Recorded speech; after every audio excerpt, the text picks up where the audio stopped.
Good evening there, everybody. What is happening? Hopefully, you all are having a wonderful day today. So, when it comes down to it, I thought that I would give my little fight prediction and my fight preview of the very decently big unification fight that will be happening tomorrow, I believe on May 14th. And this, of course, is going to be the unification fight between that of Jermell Charlo and Brian Castano. Now, of course, I did want to do more videos throughout the week, but unfortunately, like I said in my last video, I contracted the COVID-19 virus, and it made my throat it made me almost nearly impossible to talk consistently throughout videos. So I'll be posting more than likely more next week and maybe on the weekend as well. Certainly great thanks to all the people who wish me well. Certainly appreciate that. But anyways, just to get straight into the video, overall to get my little fight breakdown of what both fighters are going to need to do in this fight, and all in all, who I believe, is going to win this fight or who has the better chance tomorrow. And this really is a hard fight for me to predict because I think that both fighters bring something to the table that maybe can offset one another. But if you're asking me personally, who do I think is the better fighter? Who do I personally think is the more talented fighter of the two? I actually believe that it is the Argentine fighter. I believe that Brian Castano actually is the more skilled and the more talented fighter of the two. And the reason why I say that is because the first time that I watched the fight, I thought that Brian Castano probably should have got the decision. I thought that Jermell Charlo was lucky to get a draw in that fight. And I just rewatched the fight yesterday, and I was expecting maybe upon a second viewing for the fight to be a little bit more competitive than what I remember it being, and it wasn't. When I rewatched that first fight, to be honest with you, I think Jermell Charlo was very lucky that he ended up escaping with the draw in that fight. He probably should have lost quite convincingly. I thought that it was a clear 8 rounds to 4. I gave Jermell Charlo the second round out of the first 8 rounds, and that was it.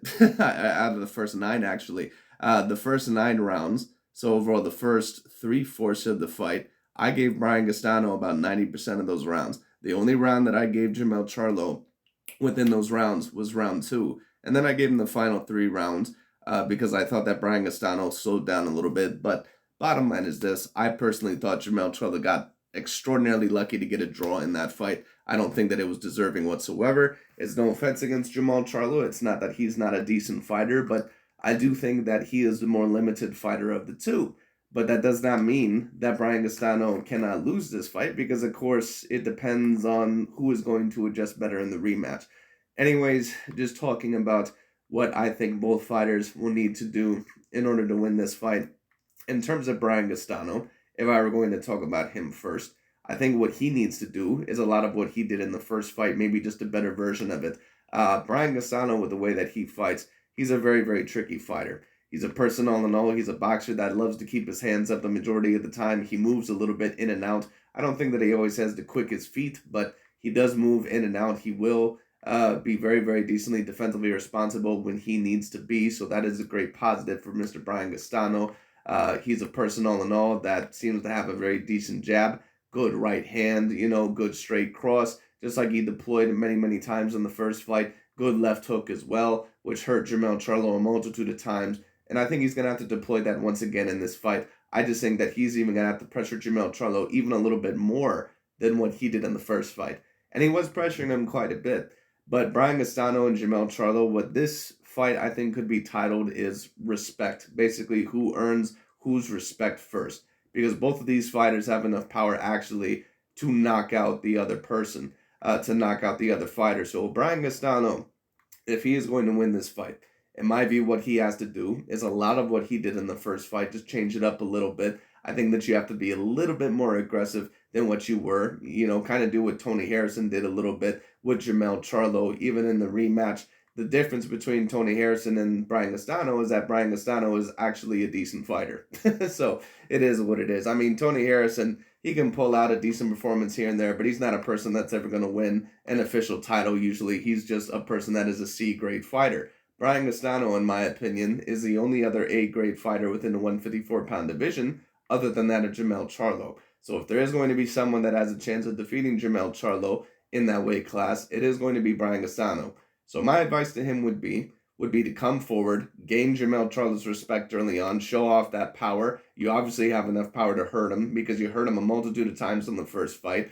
get that jab in there, throw that double jab in there, throw it to the body, throw it to the head, come over the top with the right hand, and especially go to the body, go up top with that left hook. Jermell Charlo is a sucker for a left hook. He's not good at avoiding the left hook. He's also not very good at avoiding a right cross. So the combinations that Brian Castano usually throws usually are what the punches that Jermell Charlo is going to be very, very vulnerable to. Because Jermell Charlo, even though I think that he's a somewhat talented fighter, I do think that he is somewhat limited.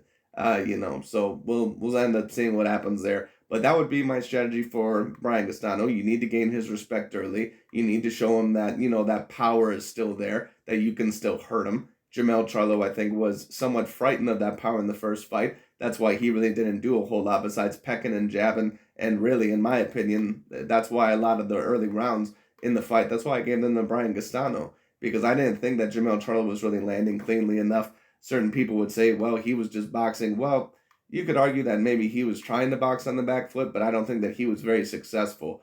I'm not going to go as far to say that Jermell Charlo was running per se, and I'm not a person that likes to use that term, but he was a person that was moving around and not really landing and throwing a whole lot. To be honest with you, I really don't know how Jermell Charlo ended up getting a draw in the first place, but it just is what it is. And that's another thing that Brian Castano is going to have to worry about here as well. The judges are not going to be on your side in this fight. Basically meaning what? That if this is a close fight, if this is a 7 rounds to 5 fight that could be looked at as going as either way, Brian Castano more than likely is not going to win the fight. So Brian Castano has to make sure that he is pretty much just as dominant as what he was in the first fight, if not even possibly more dominant. Jermell Charlo, if I'm going to talk about what I believe that he needs to do, I do believe that he does need to use his jab, that he does need to use his right cross. Maybe he excuse me. Maybe he can lead Brian Castano into something. Maybe overall, he is the more lengthier fighter. He's clearly taller. He's got the longer reach of the two. If you use that jab, if you use a double jab, mix it up to the head, mix it up to the body, try to blind Brian Castano overall with, basically your tools with your jab, try to blind him, set him up with the right cross, throw that right cross to the body, throw a hook to the body, throw an uppercut here to the body here and there. You're the taller, lengthier fighter. I think you have to try to use that to your advantage. Also, to gain Brian Castano's, respect very, very early on. I think whoever gains the respect of the other fighter very, very early on, that is going to be the victor of the fight. So, you have to be very, very careful, in this fight. Don't get me wrong. You don't want to just go in there and, run into shots. But at the end of the day, both fighters, in my view, are really going to have to back up one or the other. I think that's what they're going to have to do. Jermell Charlo is going to have to show off his power early. Brian Castano is also going to have to show off his power early. It'll be very, very interesting to see how that ends up happening. But anyways, Jermell Charlo, once again, what I think he needs to use, I think he needs to use his reach. I think he needs to use his height to his advantage. I think all in all that he needs to try and use that double jab, mix it up to the head, mix it up to the body. I think all in all that, a right hand downstairs some of the times will be just what the doctor ordered. Once again, set him up for, a body shot or two, left hook to the body, uppercut to the body, right uppercut to the body. Brian Castano, I've seen that he got hit with some of those in the first fight, at least a little bit. I think that Jermell Charlo, if he doesn't want to be victorious in this fight, he needs to mix it up both to the head and to the body, because Brian Castano is a very hard fighter to get just pure headshots on, because he always has his guard up. He moves around very decently well. And on top of that, I believe that he actually has better hand speed than what a Jermell Charlo has. He's able to get in there very, very well with his counters. I believe that Brian Castano is actually the clear more talented fighter than that of Jermell Charlo. The question will be is if Brian Castano will employ the right strategy. Now, if we're just coming down to my final prediction and what I believe more than likely is going to happen in this fight, I believe what I'm going to state is this. This is a fight that could easily go either way. I'm going to claim that Jermell Charlo wins overall by somewhat of decision. The reason why I say that is because not only do I believe that the judges will be on his side, but I'm also going to be very interested to see how Brian Castano ends up adjusting in this fight. He needs, in my opinion, pretty much a similar performance to what he had in the first fight, if not even a little bit better, because the judges, in my view, are not going to be on your side in this fight. So most people are expecting this to be a competitive fight. I expect it to be a very competitive fight as well, very, very close, and that's why I'm picking Jermell Charlo, because if this is a competitive fight whatsoever, I don't think that Brian Castano will get the decision. But we'll see all in all what ends up happening. Anyways, that's really about it for today. Thank you so much for watching. And whoever is the victor of this fight, what I also will say is this, because I don't have either or of these fighters within my top 10 pound for pound at the moment, but whoever the winner is of this fight, because I do believe them to be both at least on the A- level, then I would say whoever wins this fight, they deserve to be at least debatably within that top 10 pound for pound range. So we'll see what happens. But anyways, that's really about it for today. Thank you so much for watching. I'll talk to y'all later.